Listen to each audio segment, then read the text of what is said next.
Salut les amis, je suis de retour. Aujourd'hui, on va parler de l'actu IA qui s'est déroulé au cours de cette semaine. C'est parti, on découvre ça tout de suite.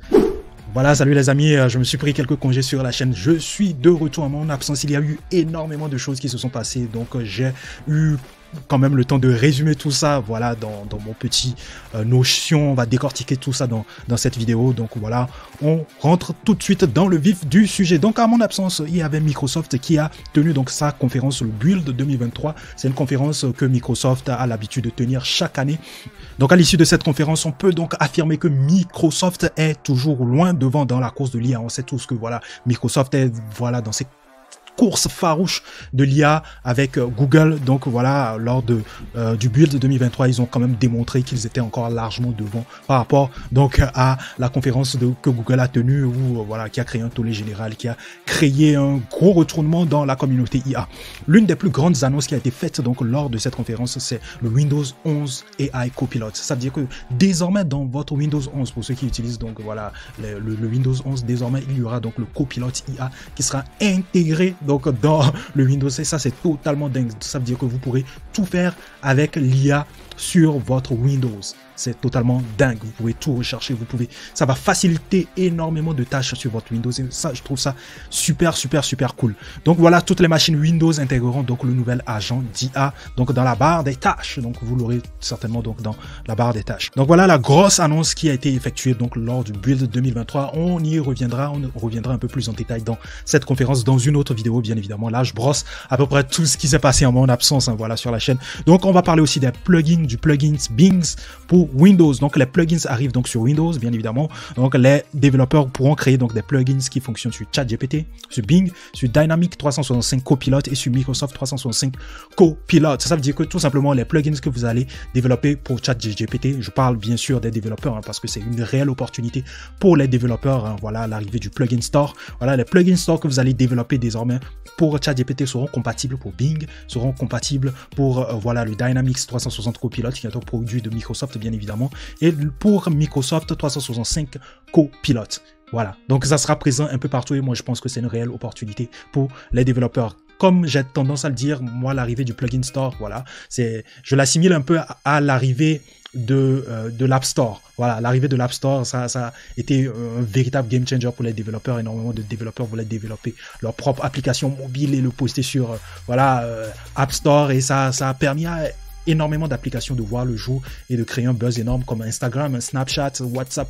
Voilà des applications stars qui sont sorties donc de l'App Store. Et moi, je pense que c'est pareil, hein, c'est le même principe qui est appliqué aujourd'hui donc avec le plugin store. Donc pour les développeurs qui suivent ma chaîne, donc c'est une réelle opportunité. Essayez d'aller checker un peu, voir comment est-ce que vous pouvez développer donc des plugins pour ChatGPT et voilà les adapter pour Bing et puis pour les autres produits de Microsoft, bien évidemment.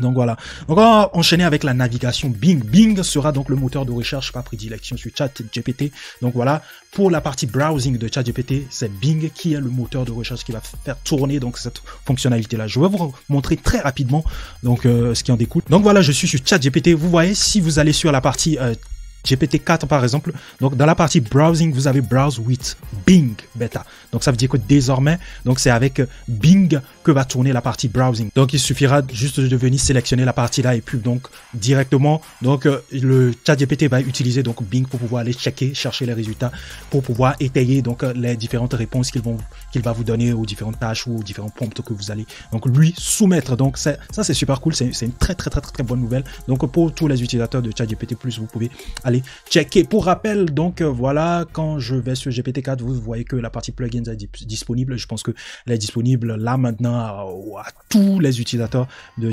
ChatGPT+.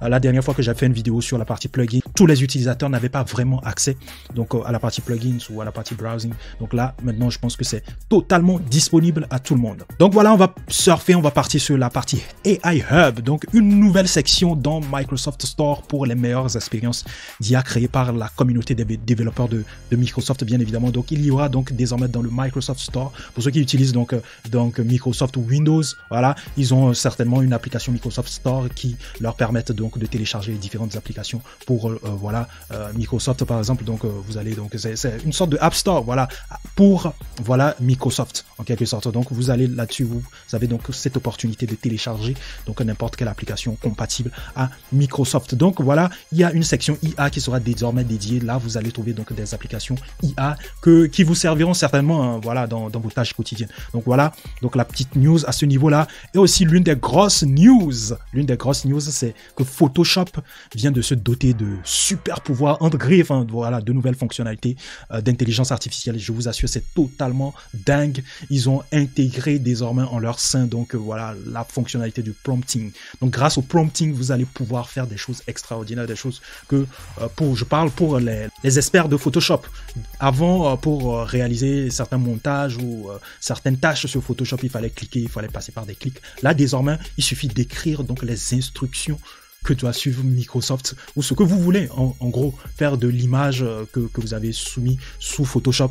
Et là, vous avez un résultat totalement bluffant. Il y a énormément de vidéos qui pullulent actuellement donc sur la toile montrant voilà des utilisateurs qui sont en train d'utiliser cette fonctionnalité. Vous n'allez pas me croire, c'est totalement dingue les gars. Voilà, Generative Fill, voilà, est une fonction qui permet donc aux utilisateurs de Photoshop d'exploiter donc la puissance de Adobe Firefly. Firefly, on l'a présenté plusieurs fois, maintes et maintes fois sur cette chaîne. Donc voilà, c'est plus à présenter. Donc Generative Fill, donc interprète donc un langage, c'est le nom de la fonctionnalité, hein, voilà. Generative Fill, donc interprète donc un langage simple et naturel pour guider donc Photoshop dans la production d'images visuellement impressionnantes. Donc ça c'est super cool. Donc Adobe démocratise ainsi donc la conception voilà du niveau expert en la simplifiant et en la rendant plus accessible. Ça veut dire plus besoin d'être expert en Photoshop pour pouvoir faire des choses incroyables avec Photoshop.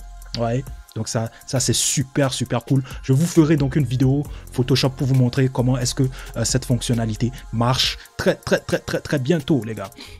Donc on va enchaîner avec Google qui introduit l'IA conversationnelle dans Google Ads. Voilà. Donc voilà, désormais dans Google Ads, vous avez donc voilà un chatbot avec lequel vous pouvez communiquer et qui vous conseillera sur comment est-ce que vous pouvez paramétrer donc votre publicité ou comment est-ce que vous pouvez intégrer, modifier une image pour que ça soit attrayante lorsque vous lancez par exemple votre publicité. Ça, je trouve ça super cool.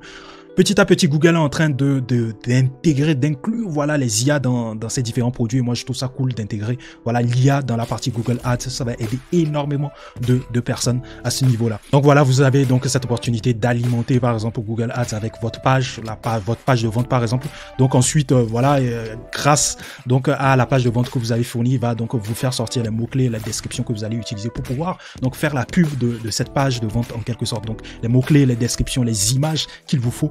Par rapport à cela, il va extraire tout ça et va même vous proposer même des images modifiées qui sont adaptables donc au public cible, au public que vous voulez cibler pour votre campagne publicitaire par exemple. Donc imaginez que vous cherchez par exemple, je vous ai mis un exemple là, voilà, imaginez que vous cherchez par exemple un soin pour peau sèche et sensible et que vous tombiez sur un titre d'annonce personnalisé apaisé, votre peau sèche et sensible, l'IA redéfinit rapidement donc les secteurs d'activité. Donc voilà, c'est une fonction très intéressante. On reviendra un peu plus en détail sur la partie donc de l'intégration de l'IA conversationnelle, c'est-à-dire du chatbot dans la partie Google Ads dans une autre vidéo. Voici grosso modo hein, et de façon succincte donc ce qui s'est passé en mon absence tout simplement. J'espère que je vous ai pas trop manqué. Donc là, on revient en force hein, après voilà ce petit laps de temps de congé. On revient en force, on va vous bombarder de vidéos, on va faire énormément d'expériences. Je pense qu'il y a énormément de choses à faire, énormément de choses à vous montrer. J'ai aussi vu certaines questions aussi qui sont restées en suspens sur certaines de mes vidéos. Je reviendrai avec d'autres vidéos pour répondre donc à ces questions-là. Tout pour aujourd'hui. N'hésitez pas à interagir en commentaire, à me donner vos impressions par rapport à cette vidéo. Quelle est la news qui vous a le plus épaté donc dans cette série de présentations de news que je vous ai faites, dites-moi tout en commentaire. Je me ferai un plaisir de discuter avec vous comme d'habitude. Et merci pour la force que vous me donnez. Bientôt, on va atteindre les 1000. Donc, poussez à fond. Donnez-nous encore un peu plus de force. Je vous retrouve à la prochaine. Prenez soin de vous. Peace out, les gars.